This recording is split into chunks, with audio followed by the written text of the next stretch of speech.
If you're an ex-evangelical, you spend a lot of time being reminded that you're inferior. And with all due respect, it's time to start replacing those messages with ones that build you up from the inside out. You weren't taught this as an evangelical. You weren't taught to have a good self-image.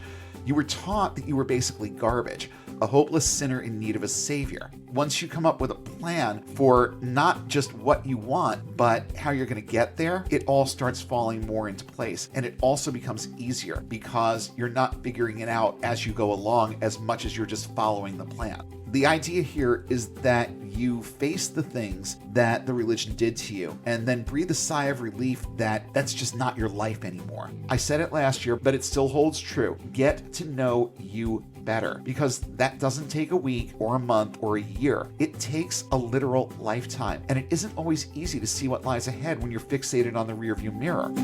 Welcome to Unbound, a podcast for new atheists and lifetime atheists, ex-evangelicals, truth seekers, and free thinkers. There is life after faith, and life here is good.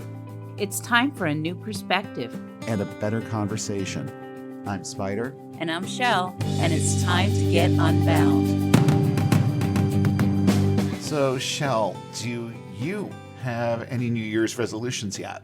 A couple. I mean, there's always at least one. Yeah, no need to share them specifically. I was just curious to see if you've actually thought about this. I have a few. And most of them should seem kind of obvious given everything that's happening around here. Yeah. They revolve around the business mostly, you know, how I can be a better instructor, a better boss, a little more patient in certain areas and situations, a little bit more tolerant in certain areas and situations. I mean, I don't think that these are areas where I specifically lack, but I think that they all have room for improvement, especially the boss part. You know, I've never been anyone's boss, and yet here I am. And 2022 is going to challenge me a lot in that area, I think. But they're going to be good challenges. Yeah, and definitely. There's a lot more that I'm thinking about in terms of me that as we get into our main topic tonight, pretty much everything that I brainstormed and researched for this is also kind of targeted at me, you know, because we all need to think about some of the things that we're going to be talking about a little bit later. I don't want to get too far ahead. By the way, I'm Spider. And I'm Shell. And tonight, it's New Year, Know You 2.0, Living Unbound in 2022. And we're not just talking about being unbound from religion, but also from the things that keep us from being the people we could be if we stop listening to the voices in our heads that tell us we're unable or inferior or that we can't accomplish anything without ecclesiastical aid. You know, all the things that they make you think as part of that religion. And toward the end, I'll touch even more on the ways that we can deal with some of the trials and traumas that religion heaps on us. But before we get too far into that, statues, Satanists, and a honking big tie that the Mormons can kiss goodbye forever. It's CBB, the Set in Stone edition. What have you got for us, Shell? Well, in early November of this year, the government of Oaxaca, Mexico, donated a statue to sit outside of the United Nations building in New York City. It's a unique fusion of eagle and jaguar. It symbolizes a guardian of security and peace. It's a beautiful and unusual sculpture. There's lots of colors in it, and it's very eye-catching. It makes you want to take a picture of it, and you also want to have a picture of you standing beside it. The Mexican ambassador to the UN stated in his message, with the purpose of demonstrating to the UN that Mexico has a powerful culture that can send messages through our artisans, and like 76 years ago, Mexico continues to be a guardian of international peace and security. Of course, anything good in the world is looked at by evangelicals as a harbinger of doom. As Hemant Mehta from the Friendly Atheist Substack says, they noted that Revelation 13:2 describes the beast as a leopard with feet like those of a bear and a mouth like that of a lion.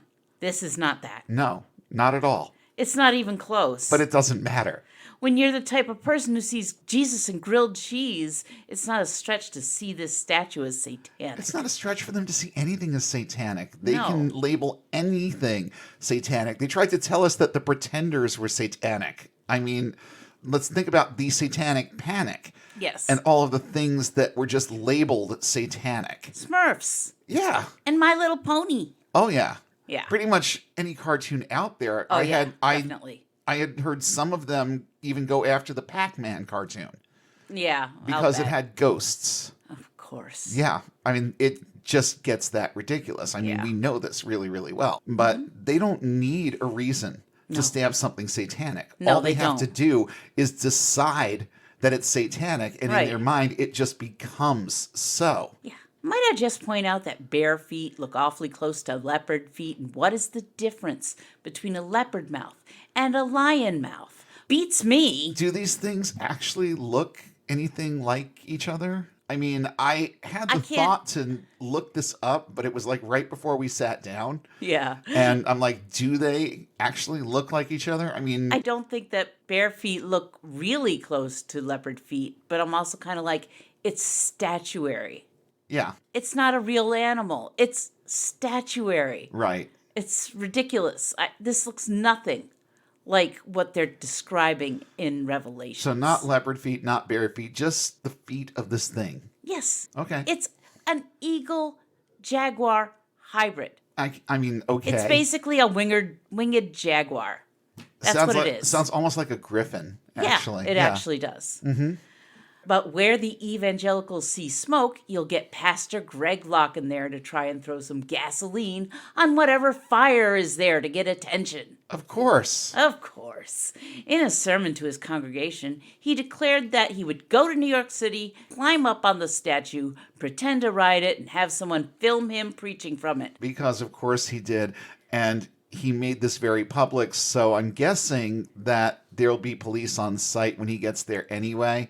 If he goes. If he even bothers to go. I mean, it could be all smoke, that's for sure. But here's his quote. I'm about to buy me some plane tickets to New York because I'm going to the statue and I'm going to get me a live Facebook video. I'm going to do it. God done told me I'm going to do it. I'm going to New York City, USA. I don't care what that masked up demon-possessed governor has to say about it.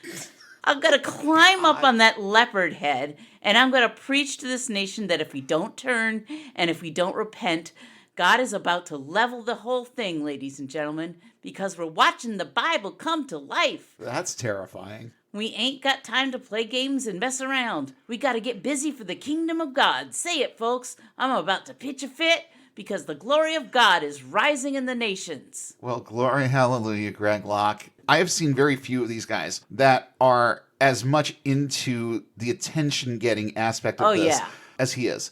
You know, even Kat Kerr, you know, she's just kind of batshit. Yeah. I don't think that she does what she does necessarily for the attention, but this guy, I mean, oh man, what exactly is the point of doing any of that unless it's just to attract attention to yourself? Right. I mean, it's vanity. But is that vandalism? Would that be considered vandalism? It does kind of sound like vandalism to me. I don't know about vandalism, more trespassing. Yeah. Because he's not talking about defacing it or tearing it down or anything like that. Yeah. He's just going to get up on the thing and start preaching. And I'm like, dude. Not really vandalism. I'd say more just in the line of trespassing, being where he doesn't belong. I also don't think that he understands how big this thing might be. I don't know how big it is. I haven't really seen it, a scale picture of it, so I don't know how big it is. It might be a little big. I don't know. Maybe he can use the force. Just sort of levitate onto it. Anyway, Locke talks a good game, but he's notoriously bad with follow-through. Let's see if he does anything with this threat. Yeah, probably not, but it would be interesting if he did. I'd like to see just how it would pan out. And that's the sad truth of it, is that the way that he describes it now, it's like, yeah, I'd actually like to see this, but not for the reasons that he would want me to want to see this. And if I'm sitting here knowing what I know about him and knowing what I know about his religion, imagine what his followers must be thinking and how they must be oohing and ahhing the prospect of him doing this. Oh, God. Because it piqued my interest. Yeah. Imagine what it's going to do to someone who takes him seriously. Oh, gosh. Well, in other religions behaving badly news, the richest man in Utah just quit the Mormon church. Oh, my goodness. Yeah, this is kind of fun. Say goodbye to that money. Well, they've said goodbye to it for a while. But Jeff T. Green, a tech mogul in Utah who is worth $5 billion, has written and publicized his resignation letter to the Mormon Church. Though he has not gone to church or tithed in over 10 years, he decided to make it public just recently. Oh, okay. So this is not brand new. No, not necessarily brand new, but he's finally officially sending the letter. I would be spitefully pleased if this was something that was happening right now, so he could basically tell them to kiss his ass at Christmas time and take all that money away from them. Yeah. You know, is it wrong of me to be sitting here and wishing that that was what was happening here? I mean, it's been 10 years. Well, I mean, they won't be able to claim him as one of theirs. He's taking his name and his status and walking away with 12 of his family members. So it's a few people. Yeah, well, that's good. But just recently, he also joined a program called the Giving Pledge, where he promised to give away at least 90% of his wealth before he dies. That's kind of awesome. That alone is pretty impressive since that's a good bit of money, but his resignation from the Mormon Church is even more so, since he's leaving with over a dozen of his family members. The Salt Lake Tribune has the text of his resignation letter. And here is a quote. Although I have deep love for many Mormons and gratitude for many things that have come into my life through Mormonism, I have not considered myself a member for many years, and I'd like to make clear to you and others that I am not a member. This is in a letter to President Russell M. Nelson. While I left the Mormon Church more than a decade ago, not believing, attending, or practicing, I have not officially requested the removal of my records until now. While most members are good people trying to do right, I believe that the church is actively and currently doing harm in the world. The church leadership is not honest about its history, its finances, and its advocacy, he writes. I believe the Mormon Church has hindered global progress in women's rights, civil rights and racial equality, and LGBTQ plus rights. His former faith should be doing more to help the world and its members with its wealth, Green writes. Instead, I think the church has exploited its members and their need for hope to build temples, build shopping malls, and cattle ranches, fund Ensign Peak Advisors investment funds, and own mortgage-backed securities rather than alleviating human suffering in or out of the church. He's already begun putting his money where his mouth is. His first large donation was to Equality Utah, and he designated half of the $600,000 donation to go to a scholarship program to help LGBTQ plus students in Utah, including those who may need or want to leave BYU. Oh, that is like so awesome. It really I love is. every last part of that. Yeah, I really like it. I'm really interested to see what else he supports. At any rate, he can only do better than the Mormon Church, that's for sure. So we got Christians behaving badly, but also ex-Mormons behaving really, really well. Yes. That's kind of awesome. And I don't know about the whole other religion news because I still consider the Mormons as part of evangelicalism. Yeah, they're very evangelical. They are.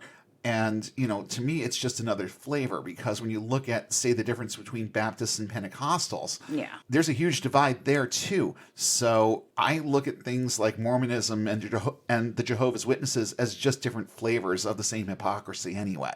True. So, yeah. But no, this was kind of more of a ex-Mormon living unbound and doing good things Yes. with the money that he has. That's what I got from that. But we got one more. We got one more. It involves one of my favorite organizations out there. So let's hear our next little statue story here. Oh my God, this is so awesome. This is so awesome. And in reason for the season news, the Satanic Temple in Illinois has always been involved in Christmas time in one way or another. In previous years, they have erected a snaketivity display. I love it. It's a sculpture depicting a woman's hand holding an apple with a snake twining around it, with the phrase, "Knowledge is the greatest gift," engraved below it. This year, they've chosen to go a different way. While nativity scenes, menorahs, and other symbols of the season fill the Capitol Rotunda, the Satanists contributed a swaddled, adorable baby Baphomet who is given all due pomp and circumstance with a ceremony and the following invocation, which is I'm going to try friggin' and stay away awesome. from my mic while you're reading this because this is just so priceless. And I'm not laughing at it. I'm just laughing at the audacity of it, the sheer marvelous, splendid, magnificent audacity We are of it. chortling with joy. Oh, absolutely.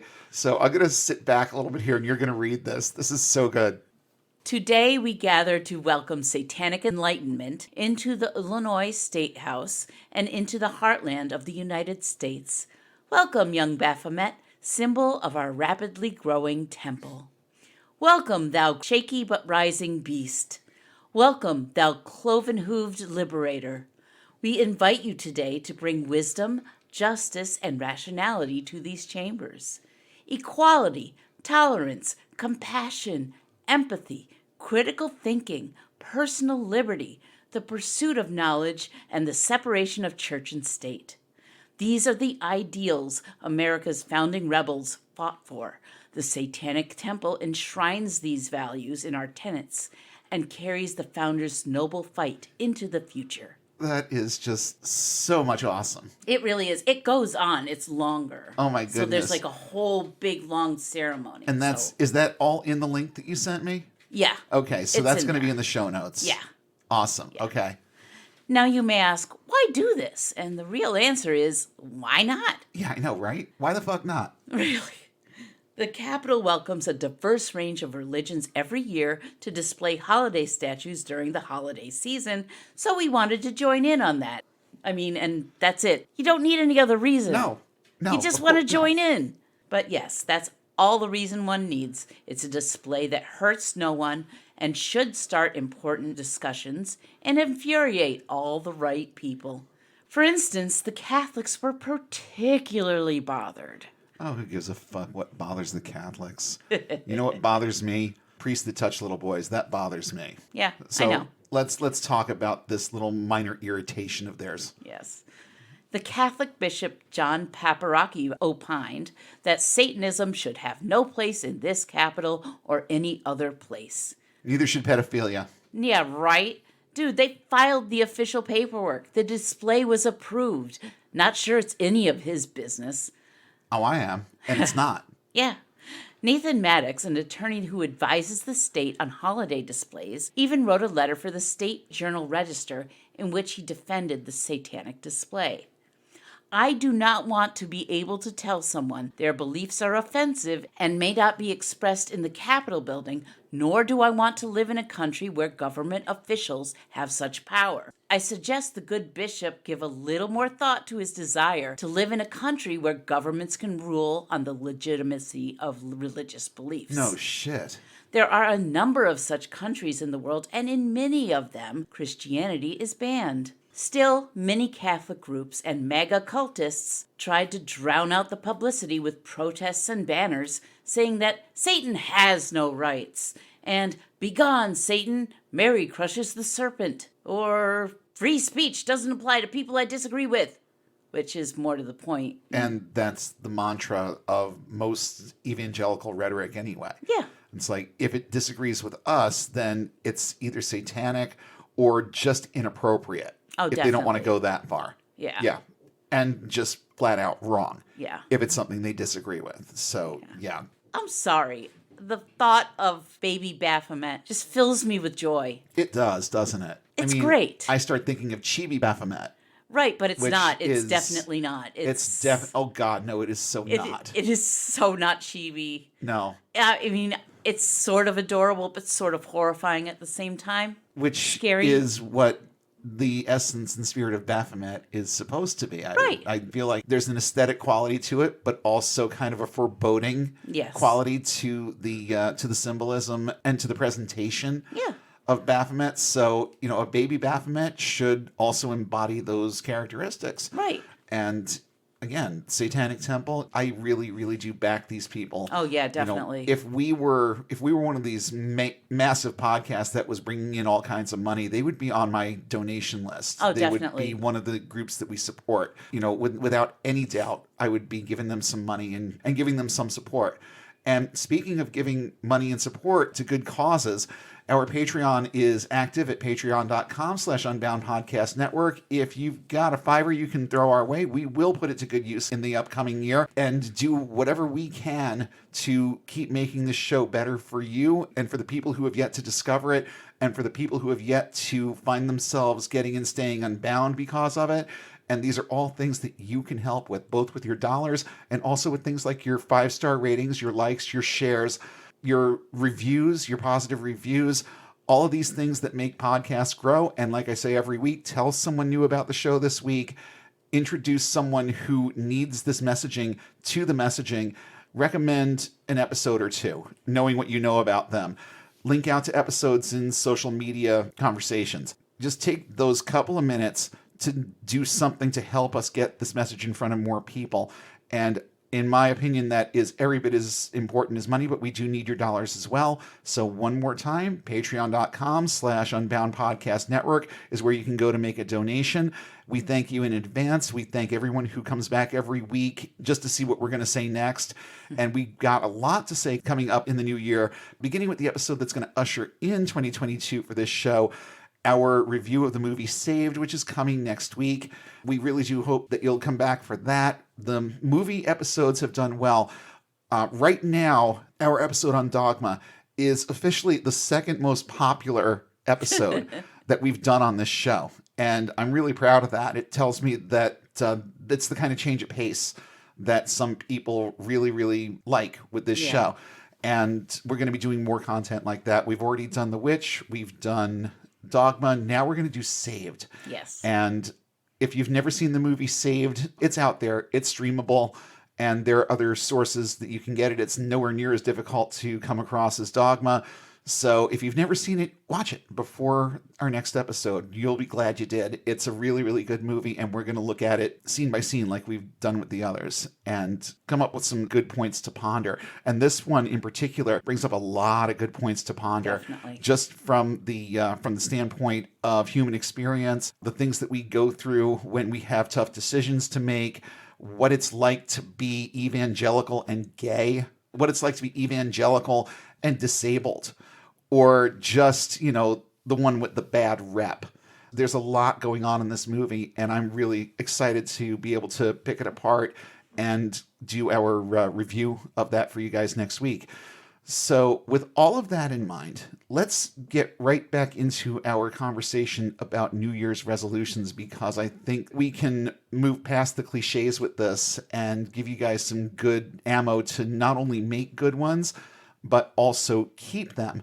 And that would be an accomplishment. It would be an accomplishment for me. But I think that we've got some good stuff to say. So since I'm already talking about it, let's just dive right in. So question number one is there a point to making New Year's resolutions? And the answer is, like with a lot of things in life, it depends. New Year's resolutions may seem a bit cliche, but in reality, they're actually a good idea when you approach them from the right perspective. Most approach them from the perspective of cliche, and that's all they ever are. The notion of 2022 being your year is a prime example. That's why we need to think beyond nebulous concepts and get specific with ourselves about what we want our life to look like this time next year. So, to make or not to make those resolutions, that is the question. And Dr. Glenn Miller apparently was in the mood to orchestrate his own blog, and he seems to have some sound opinions on this subject. I wonder how many people are going to get that joke. I don't know. It's kind of... I really just showed my age. Yeah, right? I really, really showed my grandparents' age. Yes. Okay. But he's a blogger that I found in the course of my research, and I really like his take on this subject. He starts out by outlining why New Year's resolutions are a good idea. And to really, really paraphrase, because I'd much prefer that you read this article than I read it to you. There are three things that he outlines as being good reasons to develop New Year's resolutions and attempt to keep them. First, he says they set up personal challenges, which is true. They make us take inventory of our lives at this moment and identify points of necessary change. And they signify that we see the flaws in ourselves and make us want to do something about them. So, why do people decide not to make them? Well, because they set up personal challenges. They make us take inventory of our lives at this moment and identify points of necessary change. And they signify that we see the flaws in ourselves and make us want to do something about them. You see, all the things that make them good ideas are also the things that repel people. There are a lot of people out there that just don't want the responsibility that comes along with the resolution. And you know what? I get that. I really do. Because as a species, we are very resistant to change. We really, really, really like our comfort zones. We don't like to do personal assessments. I've talked before about the first night on a VN where they hand you a mirror and for 30 seconds you just have to look at yourself.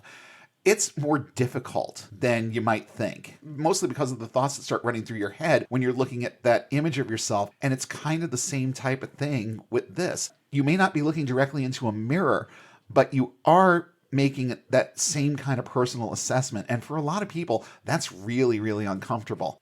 But here's the thing. Without those personal assessments, we never get anywhere. New Year's resolutions are actually a good psychological tool to push us forward when they are planned and executed properly. And with that, let's look at why they tend to fail. Most resolutions fail for several key reasons. They revolve around goals that are unrealistic. I resolve to buy one scratch ticket a week until I hit win for life. Well, good luck with that. They put too many demands on our time, our emotions. I think about resolutions like I'm going to stop thinking about my ex and move on once and for all. Okay, you might as well just tell yourself not to think about pink elephants because it's going to have all the effect. People tend to get overwhelmed and give up, especially when they make this laundry list of resolutions. And now it's like, where do I even begin? And a lot of times people enter into this without any real plan. They'll make resolutions like, I'm going to go to the gym every single day. Well, that's great, but now where is the time going to come from? And when you figure out that you probably can't do that every single day, well, that was the resolution, so now the whole thing just goes completely out the window. Right. And they also fail because the reasons for making them aren't well-defined, or they're based in some of those cliches that we mentioned. And honestly, that covers most of the basic ones that people gravitate toward. And all of these have made multiple lists of top New Year's resolutions that people make, and all of them, without a plan, are recipes for failure. Things like losing weight or going on a diet, finding the love of your life, finding a better job, making more time for yourself and your hobbies and your likes and blah, blah, blah, quitting smoking, exercising more, saving more money for retirement. Now, the problem with these is that at face value, they lack any real substance, and people almost never devise a workable plan to accomplish any of them. They'll buy a gym membership and they won't go. They'll dust off their OkCupid profiles but never make an effort to meet someone. They'll keep hitting the alarm in the morning and going to a job that they hate. You get the idea. We will revisit a couple of these as we go because it's not all cliche, but I want us to gravitate away from nebulous concepts and focus on the ones that have more substance and clarity built into them. In my opinion, this is where it starts. And, even as I typed this, it seemed a little cringy and it seemed a little cliche, but just stay with me. Give me a couple of minutes here. Where it starts for me is examining the question of who am I? And yeah, even just sitting here, it's just going off in my head. That's very cliche. And yes, the concept might seem a little bit so, but it actually is foundational to most resolutions, particularly the ones that actually lead somewhere. Who am I now, and who do I want to be a year from now? It's a question that can actually lead to some very productive brainstorming. Also, as I typed that, I started thinking of the essay the kids were supposed to write in the Breakfast Club. And at 50 years old, I now understand just how impossible it would have been for teenagers to answer that question, let alone come up with 1,000 words worth on it. Why? Because I'm not sure I've figured it out yet more than 3 of their lifetimes later. What I do know is that I have a clearer picture in my head of who I am now than I did while I was busy decreasing so Christ could increase. That I know for sure. I also know that the answer to that question changes and evolves over time. I'm not the same person I was when we started this show. So much has changed in just the last 2 years. And, so many things have happened that the answer to the question, who am I, from December of 2019 when we did episode 1, is pretty much irrelevant at the end of 2021. In 2019, I worked at a marijuana dispensary. In 2021, I own a driving school. In 2019, I saw what I was doing at the dispensary as a valuable community service, destigmatizing and educating people about the benefits of medical marijuana. But at the end of 2021, I'm not sure how medically beneficial it really is. And I think what I'm doing now is a far greater and more sustainable community service than selling pre-rolls to rude old men, which was 90% of my job at the dispensary. And while I still think weed should be legal and accessible, I find it liberating to be able to talk to students about its effects on the body, not just from a textbook, but from experience, and educate them to the dangers of driving high. So now I've already established that it's difficult at any age to just answer the who am I question off the cuff. So here are some steps that I think will help all of us unblur the lines a little and make some good resolutions for 2022. Number 1, take a self-image inventory. And what that means is to do that self-assessment that we were just talking about. It doesn't have to be scripted. It doesn't have to come from a website. It can just come from you and the things that you think are most important about you. Would you say that you have a good self-image? It's important to be honest here. You weren't taught this as an evangelical. You weren't taught to have a good self-image. You were taught that you were basically garbage, a hopeless sinner in need of a savior. And if you grew up with that, especially from early childhood, it's okay to have issues in this area. So even if it turns out to be negative at first, if your self-image inventory has a lot of negatives associated with it, just lay it all out on the table, at least mentally, and start sorting through the details. Don't run away from them because they're important. Now, if you already have a good self-image, or at least one that is better than when you were an evangelical, great. You're very lucky, and also probably very committed to shaking off the weight your faith heaped on you. Knowing what free indeed really means can be very liberating. Spoiler alert, it has nothing to do with what the Bible thinks it means. Yeah. And regardless of which way your self-image inventory leans, you can and should be able to pull off this next one. Figure out at least 5 things that you like about you. Be honest. It's okay to like yourself. And that's another thing that we're not taught to do. Right. And it's okay to have a healthy sense of pride. If you're not there yet, if you just can't reach that point within yourself yet, that's also okay. If you're an ex-evangelical, you spend a lot of time being reminded that you're inferior. And with all due respect, it's time to start replacing those messages with ones that build you up from the inside out. I mean, I've had a rough couple of years. But even I can sit there and right off the top of my head, I can think of 5 things that I like about me. Then the next one follows right along with it. Find 5 things that you like about your life. And honestly, if you can pull off the last one, this one should be easy because the things that you do and the people you surround yourself with, what you do for work, however you want to define your life, whatever that encapsulates inside your head, it should be pretty easy to find things that you like if you can find 5 things you like about yourself. But now let's let the other side have the floor for just a minute. What are some of the things that you dislike about you or your life? Because, it's okay to have those things too. And exploring them is important. Don't shun the negatives, okay? It's not that you want to dwell on them, but you want to give them the floor. This is precisely what I learned in anger management when it came down to me being able to let my intellect and my emotions sit down and have a chat with each other. It was this basic concept too. I had to face the things that I didn't like about myself. And some of them were things that legit needed to be changed or removed from the equation. But the vast majority were just things that needed to be able to have their say in a more productive way. Right. So the negatives aren't always negatives. A lot of times you can turn them positive. And on the heels of that, you also want to ask yourself why you don't like those things. Are you a victim of distorted thinking? Because you know what? Religion can do that to you, and here's how. These are all examples of what are called cognitive distortions. And as I was reading through this article, I could find parallels to my faith experiences in almost all of these things. This isn't their entire list. These are the ones that I kind of picked out. But here are some examples of cognitive distortions. Polarized or black and white thinking. This is kind of foundational to evangelical thought. Right. Everything is black and white. And I've been accused in the past of being a black and white thinker. And, you know, the person who said that to me most recently was definitely right. I feel like I've gotten better at this just in the last couple of years, too.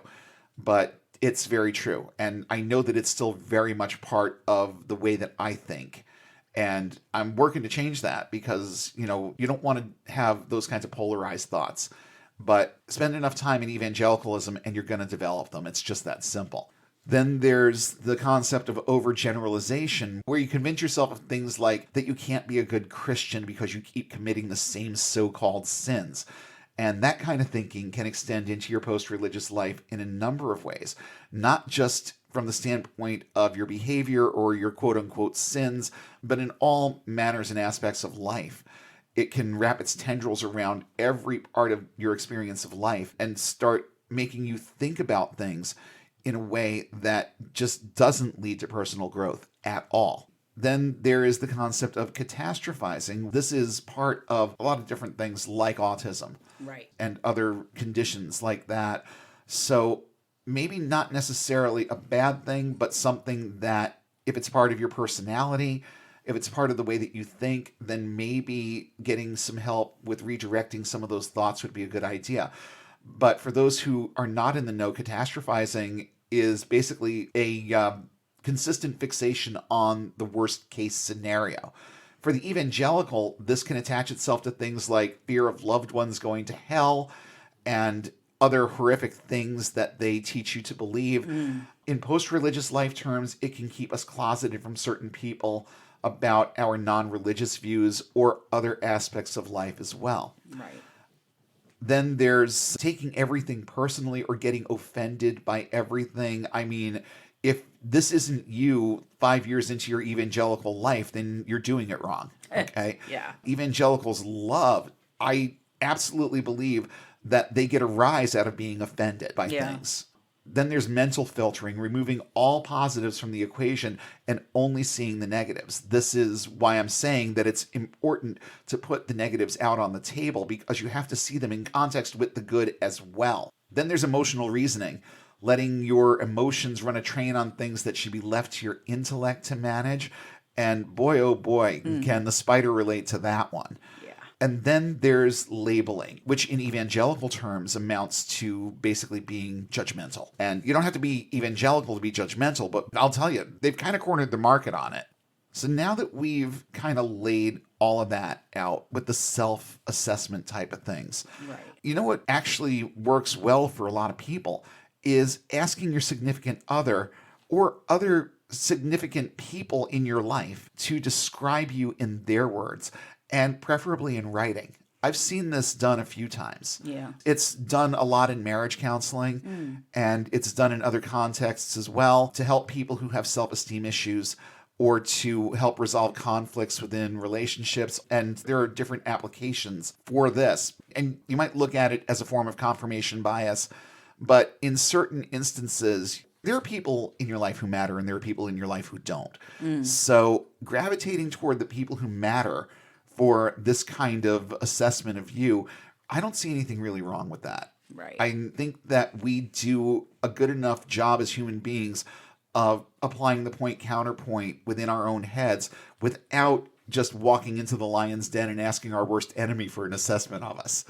So in this instance, I think that it's healthy to gravitate toward people who will say good things, because it will help to amplify those things that we already know about ourselves to be good.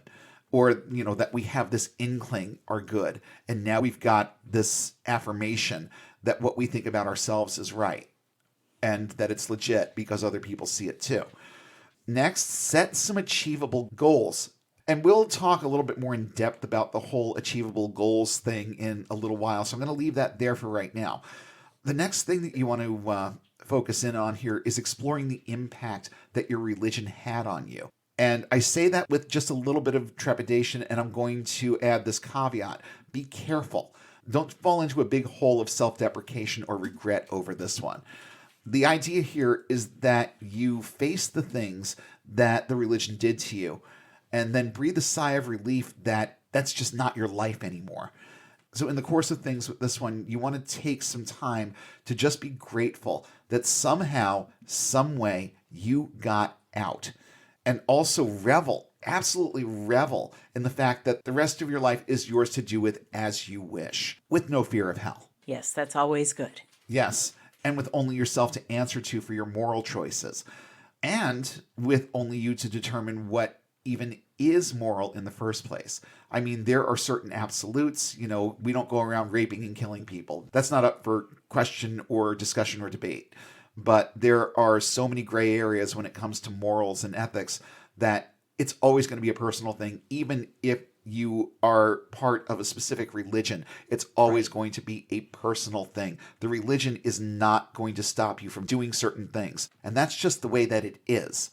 The next thing that you can zero in on here is developing the strengths that you know you have, or just learning a new skill. And I think that this one is an important one for pretty much everyone. Number one, knowing what you're good at makes it easier to come up with that list of things that you like about yourself. Right. And also learning and constantly developing new skills, that keeps your brain not necessarily young, but definitely active.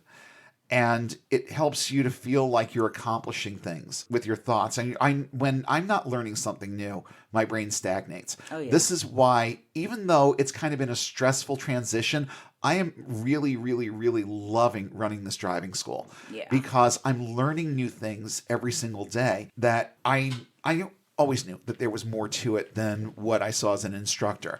Mm-hmm. But the sheer number of things that I have to know and be on top of to make this work, it really was an eye-opener to me when I took on all that responsibility. But let me tell you, it's really, really good for my brain because I'm learning new stuff every day and I'm learning how to do things better and more proficiently every day. So that's a really, really good one to hone in on when you're thinking about New Year's resolutions, is what your strengths are right now and where do you want to be in terms of what you feed your brain at the end of this year. And along those lines, the next step here is creating a plan for self-growth, which, really kind of falls in lockstep with answering the whole who am I question. But this kind of takes all the things that we've talked about so far and lays them right out on the table and says, okay, now let's organize all of this. So once you come up with a plan for not just what you want, but how you're going to get there, it all starts falling more into place. And it also becomes easier because you're not figuring it out as you go along as much as you're just following the plan. Here's a difficult one for a lot of people. In the upcoming year, consider stepping away from social media sometimes. Leave your phone at home and take a walk. I think I brought this one. I don't even know if it was our New Year's episode last year, but I know I've brought it up. Get on YouTube and just type in the search field, look up. And I'm pretty sure it's the very first thing that comes up. It's an amazing video that talks about just what we're missing out on by living our entire lives through screens. Yeah. So, put the phone down once in a while. Look up. And just see the world around you. Just get untethered from the phone. Get unbound from your phone just a little bit. You know what I mean? Mm-hmm. Because it's important. Michelle and I remember a world that didn't have these things. And we remember when social networking meant knocking on doors until you had enough kids for a kickball game. Right. So, these are the types of things that we need to start thinking about a little bit more. The way that we interact as human beings. Maybe, even take your significant other out for dinner and leave the phones in the car. Imagine that. Just think along those lines a little bit. But that first half, I think, is really super duper important. Just try and step away from social media sometimes. And please, please, please stop getting your news from social media. Yeah. Please. That's a huge part of the problem right now, especially in our society in the States. It's a huge part of the problem is that people are getting information from bad sources. Maybe that could be part of your resolutions too, is to make sure that you're putting good things in your brain and developing opinions about things based on good sources. This next one I kind of found to be, it's another one of those kind of cringy sort of ones because it has a cliche sort of feeling about it. But especially in poly circles, in polyamorous circles, the concept of your love language is a huge conversation point. Right. And honestly, I don't know if I've completely and totally figured out what mine is. Yeah, I can't because figure mine out either. Mine kind of, it has aspects to a lot of these, but even, maybe this could be one for the spider for this year, is to really figure out what the epicenter of it actually is. But these are the things that are defined as love languages: gift giving, acts of service, quality time, just that craving of quality time or wanting to be part of someone's situation in a meaningful way, words of affirmation, physical touch, communication, and expression of affection and love. So maybe if you're one of these people who's having a hard time trying to figure out 5 things that you like about yourself, well, maybe you can look at how you love as part of that and see if you can draw something from that list, figure out, that just that one little piece of the puzzle of who am I, because I would love to figure it out. Because I think there is more than one here that applies to me. Right. I think that mine's got to be a hybrid of some kind. But I haven't really sat down and taken the time to think about it as much as I probably should have by now. Next, think about you once in a while. It's okay. It's okay. You're done decreasing so something else can increase, okay? That's done now. Take care of yourself and take care of yourself first. It's very important. It's very important that we all start seeing ourselves as worthy of things like personal time and being loved back by the people who we love. It doesn't all have to be a one-way thing. There's also nothing wrong with distancing yourself from people that you're never going to love or like or anything like that. But think about you. Think about how all of these things impact you, because it matters. Your ability to be happy hinges on you giving yourself the room to move within your own emotions and giving yourself the opportunity to do things that you like to do, be around people that you like to be around, and just do things that affirm life in terms of how you view it and how you live it. And right along those lines, do stuff that you enjoy. And I know we're getting back into the whole time management and adding hours to your day thing here, but it's really important, even if it's only like an hour out of your week or 2. If you can't do an entire day, then find some time in your week to do something that you enjoy. Take up a new video game, pick up a new book, go somewhere that that's close to home that you've thought for years, we've lived here for so long and we've never done this. Well, think about doing it. Like, just for the sake of example, this was the first year that I actually went to one of our state parks, which is 10 minutes from home, and we've lived here for 11 years. Yeah. So, yeah, there's that. You want to experience some new things and get some you time and do something that you enjoy, whether it's by yourself or with someone else or with a group of people. Just purpose to do stuff for you this year. And also on the heels of that, they all just sort of start melding together here. But another thing that you can do is resolve to make some new friends. Get some people around you who can affirm the things about you that you like, the good in how you live your life, and how nice it is being able to just be you, and also accept others for who they are, not on the basis of what they believe. Yeah. Very important. Because as evangelicals, that's kind of the litmus test for whether or not you want to be friends with someone, whether or not you want to date someone. Yeah. What do they believe? Do they believe what I believe, or are they just going to be a hindrance to my faith? Those days are over. You don't have to consider that when you're considering whether or not you're going to hang out with somebody. And that one also meshes nicely with the whole, get someone that likes you to write some kind of an affirmation for you. And based on that, you can take some of those things that you find being affirmed about yourself and develop the confidence necessary to go out there and actually put yourself in front of some new people this year. Right. It's not something that I find to be easy myself. But I'm also learning that when I'm moving in the right circles, it's not difficult to make new friends and to find people that I like being around. So think about that in the upcoming year. Think about possibly bringing some more people into your life. Not necessarily, I know we're in the middle of an ongoing pandemic and things are surging again. It might not be the best of ideas to be joining social groups at this point, meetup groups or anything like that. But there are other ways to meet people and there are other ways to interact. Remember that you are unique. That's a really, really important one. And it really does encapsulate the whole who am I thing, because everybody's answer to that question is not going to be just a little different, but drastically different. Regardless of how alike two people are, the things that shape them are typically going to be very, very different. So think about that. Think about your uniqueness in this universe. There's only one you in this entire vast universe. And the sheer unlikelihood that you would even be here in the first place. You are truly unique, and you need to start thinking about yourself in those kinds of unique individual terms. And this is especially important for ex-evangelicals because individuality is simply not something that is encouraged in evangelicalism, even though they try to tell you that it is. Right. They will tell you that you have identity in Christ, but if you don't adhere to their rules and their way of doing things and their way of thinking, then you don't really have that identity. They're not trying to give you an identity. They're trying to get you to assume the one that they want you to have. So keep your uniqueness and your individuality in mind, because these things are important and they'll help you get further along with achieving the goals that you're setting and creating for yourself for this year. Next, remember how far you have come. Downplaying personal accomplishments is also big in evangelical thought. So please don't buy it.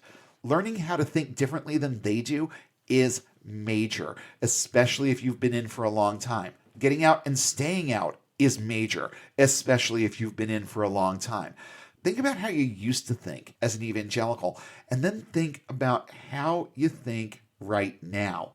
It can be a little embarrassing. At least for me, I know it is. It can be a little embarrassing to think about some of the things that we used to believe, the ways that we used to think, the things that we used to say. Oh God, especially the things that we used to say.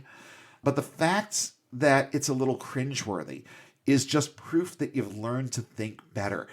Give yourself credit where it's due, because you have come a long way, baby. And you have a lot to be proud of. Getting out and doing your best to stay out. Even if you look over your shoulder once in a while, we all do it, okay? You're out. You made the decision, and even if it needles at you a little bit to go back once in a while, we talked about this a few weeks ago, it's completely normal, and it does get easier over time. Next on my list, learn. And it was like a one-word sort of thing. Learn, that's it. Just learn and resolve to never stop. What's your thing? Maybe you've always wanted to learn how to play chess. Just a shot-in-the-dark example here. So, you know what? Do it. It's not that difficult. Playing well is difficult, but learning how to play is not. Or, any game for that matter, especially ones that require a little thought. Those are the most fun. There are other things too. Have you got a subject that you wish you knew more about? Well, you know what? You can start learning it right now. The internet is a big place. You don't have to go to college. Yeah. Do it independently, or you know what? You can take a class. That's a thing too. Develop a new skill. Just what we were talking about a few minutes ago. Keep the brain active. Give it things to do. Put new things in it. It wants new things. So give your brain what it wants. Keep it in learn mode no matter what. Evangelicalism teaches your brain to be lazy, but your brain wants to work. Your brain wants to expand. Your brain wants to know things. So give it work to do. Give it work to do. You will not regret it. Lastly, on my exhaustive list of ways that you can start developing good New Year's resolutions is to plot out a clear direction for your life that revolves around what you want. We touched on this just a second ago, but I'm going to expand on the thought just a little bit now, because I want to talk directly to the former evangelical and tell you that it's no longer necessary to pray, consult with your deity, or run anything by your pastor. If you're married or have other people in your life that will be affected by the decisions that you make, let them in on your plans. But honestly, what path of self-betterment involves hurting the people that we love? So I don't think you really have to worry too much about it. But, don't upset the apple cart at home too much before you make certain decisions. And if you know it's going to upset the apple cart, then, don't make the decision until everybody's on board. We kind of learned this about 2 years ago with the whole poly thing. Oh, yeah. Yeah, we learned this as a couple like 2 years ago, that there are certain things that kind of have to be laid out on the table in constructive ways and dealt with in constructive ways. I'm very, very pleased that our relationship has survived the changes that it's gone through. Yeah. And I try not to gravitate toward words like this, but I'm very blessed to be in the situation that I'm in with you, with our family, and the way things are structured now. It's something that I do not and will never take for granted. Yeah. And once you have all of that sussed out, making actual sustainable and positive resolutions can be a bit easier. Not easy. I didn't say it would be easy, just easier. Change and self-discipline are never easy. I'm not going to suggest specific resolutions for you to make because, well, even though I did say a couple of times resolve to, I'm trying to lay a foundation. I'm not saying this should be your resolution.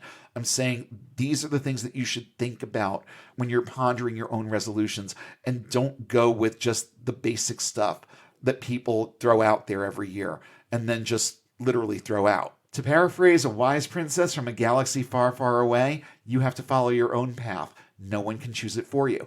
But I would like to take a minute and see if I can help steer your thoughts on this in a direction that leads to making some good decisions. So as you ponder whether or not you're going to make any New Year's resolutions this year, think about this. Post-religious life can be difficult at times. We have a tendency to look back a lot, just like we discussed a few weeks ago. For 2022, I want to issue you this challenge. Resolve to look forward. Better yet, resolve to look inward. I said it last year, but it still holds true. Get to know you better, because that doesn't take a week or a month or a year. It takes a literal lifetime, and it isn't always easy to see what lies ahead when you're fixated on the rearview mirror. Ask yourself what kinds of things you want to accomplish in 2022. What can you reasonably expect of yourself? And where do you want to be at this time next year? If you don't like your job, look for a new one. There's plenty of them out there right now. Or look for training in an area that you think you would be happy in or even make an impact in. Something that you can really settle into. This is why I'm now running a driving school and don't have my eyes set on medical marijuana. Right. Because I figured out what my impact thing would be, what I was really the best at, and decided to settle into that. So think in those terms about the upcoming year and what you want to see happen.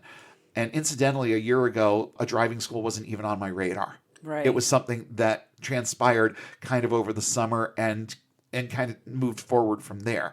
So things can drop into your lap, opportunities can knock that you're not even considering right now. But this is a good starting point. Figure out what you're good at or what you'd like to be doing with your time. Because as the saying goes, if you're doing something you love, you'll never work a day in your life. Right now, my work is, kind of difficult. It's a little bit stressful, but it's good stress. And it doesn't feel so much like work. It feels like I'm kind of running a steam train toward a good goal. And it feels good. It really does. Here's one that a lot of people struggle with. If you don't like your body, first figure out why. Because this goes to the whole resolution for I'm going to go on a diet or I'm going to go to the gym every single day. Well, maybe that's not the solution to this particular problem. Some reasons for not liking your body are legit, but others not so much. Here's the thing. If you know your body is unhealthy, help it get healthy this year. It's a good decision to make. I know from experience that dropping the burden of an entire extra person in weight in and of itself is a surefire way to feel better inside and out. But at the same time, you need to also work on your self-image, because it's not all about the size and shape that you are. You're worth loving regardless of your size and shape. You're worth knowing, you're worth wanting, and you are somebody's taste regardless of what your body looks like. If changes are necessary for health and wellness reasons, then make them. But make them for you. not so that you can be accepted by others. The latter really doesn't work that well most of the time. I dare say it almost never works. Make those decisions because you want to live longer or experience things that might be more difficult without making those kinds of changes. For me, when I decided that I had had enough of being almost 400 pounds, one of my biggest motivators was roller coasters. I wanted to ride roller coasters, but I didn't fit on them. That was the bottom line. I wanted to fit on them. I wanted to ride every single one that I could. And it was good motivation because it wasn't the only thing that I'd set my sights on, but it was one of them. And at least in part, it got me there. Yeah. So the real question here is, what's your thing? What reward can you see being worth the effort of getting healthy, dropping some pounds, just getting to the point where you not just feel better, where you are better? Because that's important. I'll never sit here and shame somebody for being a certain size, but you can't get away from the health ramifications of certain conditions. If you want to live longer, then you deal with things like obesity and smoking and things that kind of take away from the old lifespan. So maybe those are things that you can think about in more specific terms for you. Not just that I'm going to go to the gym or that I'm going to lose weight, but I'm going to do these things because. And that's important. At least to me, that's the most important part, is the because. If you don't have that, it's very, very difficult to stick to a resolution like that. So don't stop at the cliche. Add something significant onto it. Now, just at the end here, we're in wind down mode. We're coming to the end of our episode and also the end of another year of Unbound.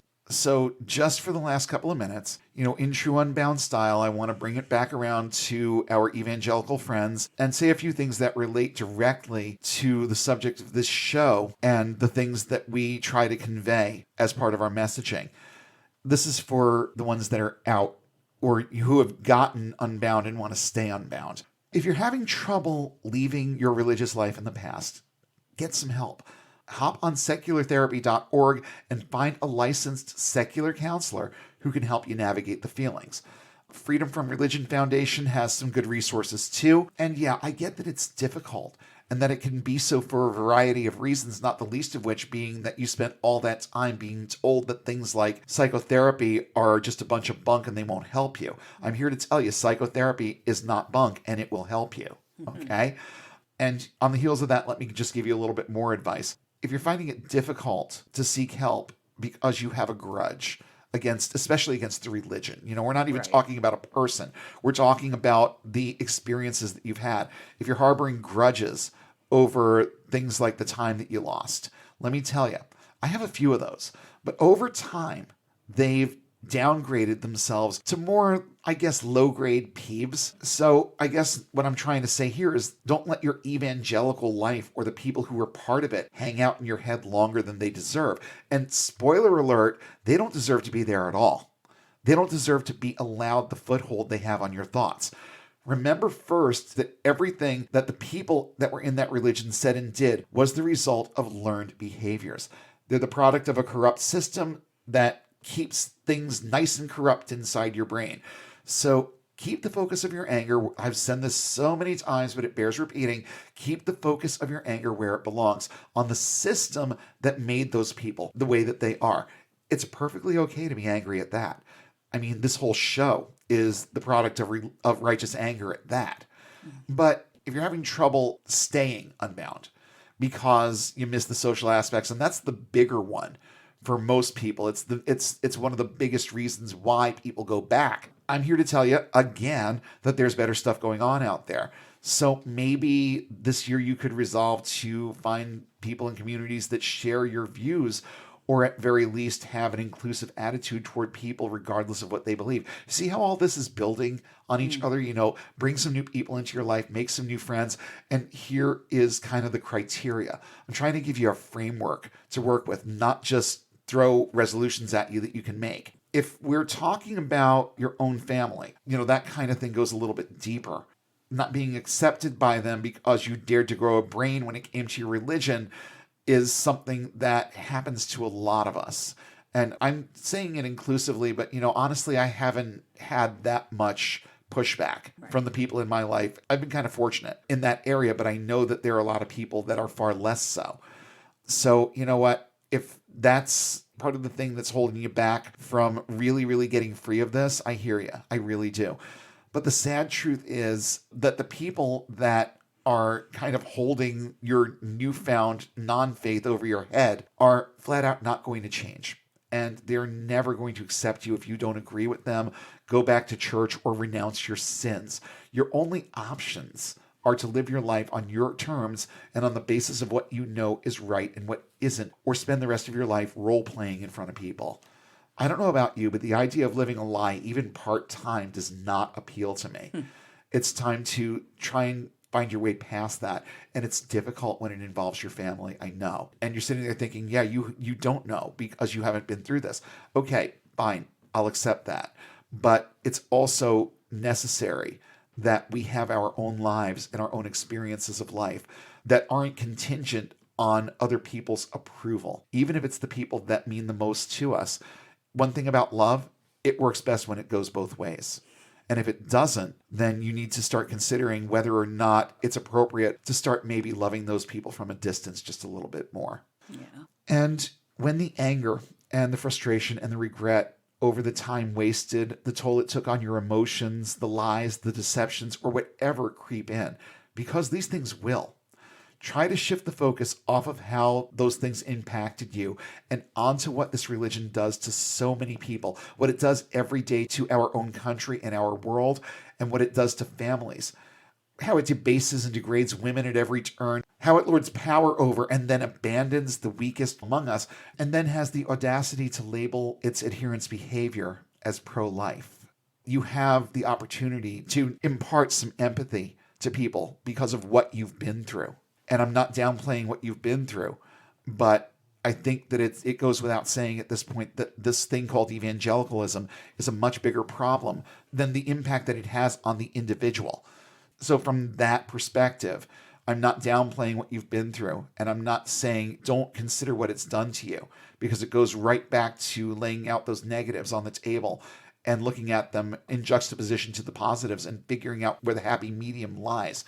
You can take your personal experiences with this and help other people to find their way out, because so many other people have been through what we've been through, that just knowing that there are other people out there that relate and have gotten out and are happy and are living good lives and don't need religion to be part of the equation. If we're able to communicate that to more people, it's going to have an impact. It's going to change their lives too. You know, you've gone through some positive changes. Pay it forward. Maybe that could be part of your resolution agenda this time around, is to just pay forward the things that you've learned and try and help some more people get out of this thing called evangelicalism. And lastly, take all of that stuff and think about it all together, how it impacted you, how everything that you experienced in this religion impacted you, how it impacts the world around you, how it impacts people that you care about. Think about these things, and maybe as part of your New Year's resolutions, you can resolve to do something about it. Well, do what? Well, things that we talk about a lot on this show.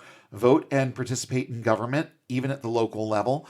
Be vocal in debates and have your counter-apologetic at the ready. And teach these people a thing or two about what being instant in season really means. Be the voice of reason in arguments, especially on social media. And be the responsible one in the conversation, the one who actually provides proof of the things that you say. It throws these people so far off when you hit them with actual proofs. And it's kind of fun. It's kind of fun to watch at that point. I'll put that right out there. With all that end of year rambling on the table, I'm sure that there are a few good resolutions to be found somewhere in this conversation. My biggest hope is that your takeaway from this is finding some good resolutions in the stuff that we've talked about and put out on the table tonight. I'm with Dr. Miller on this one. I think that making resolutions and keeping them is a good idea. And I approach this with a little bit of trepidation because I know the cliched kind of nature of this. I get that it seems like a hackneyed old thing that people just do because it's the thing to do at this time of year. But what I say to that is take advantage of the tradition and really just kind of run with it in 2022. You don't have to have it all figured out right now. You don't have to have it all figured out by New Year's. This episode's coming out the day after Christmas. But, as you go through the coming year, think about the things in your life that could be better, or how you could be better, or the things that you want, or the things that you want to achieve. All of the things that we laid out on the table tonight, they're within your ability to both pursue and accomplish. So take advantage of the opportunity to do both, because I honestly think that making and keeping good resolutions will lead you through 2022 in a way that sees you happier, more focused, more aware of who you are, and yes, closer than ever to not just getting, but staying unbound. We hope you enjoyed this episode of Unbound. Show topics are chosen based on their timeliness, relevance, and social impact. Have suggestions for future topics? Email us at unbound.podcast.network@gmail.com with all your comments and feedback. Please don't forget to like, share, and throw a few 5-star ratings our way, and follow us on all major social platforms. And don't forget to hit subscribe if you haven't already. Links to our social pages, as well as a full list of cited sources in today's episode, are listed in the show notes, available at our website, getunbound.org. That's get-unbound.org. If you value this resource and would like to see it continue, please consider supporting us on Patreon at the link in the show description. And be sure to check for new updates every Sunday when we'll come together again and take one more step toward getting and staying unbound.